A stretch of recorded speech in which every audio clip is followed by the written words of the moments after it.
రామభక్తుడు హనుమ. అచంచల విశ్వాసం. రామాయణం అంటే రామ ఆయనం అనే పదాల కలయిక. అంటే రాముడి ప్రయాణం.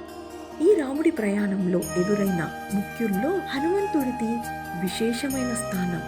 రామ అనే 2 అక్షరాల మంత్రంపై నమ్మకంతో హనుమంతుడు సముద్రాన్ని లంఘించాడు. తను నమ్మిన వ్యక్తి పట్ల విధేయత, కార్యసాధనలో పట్టుదల ఎలా ఉండాలో హనుమంతుడిని చూసి నేర్చుకోవాలి.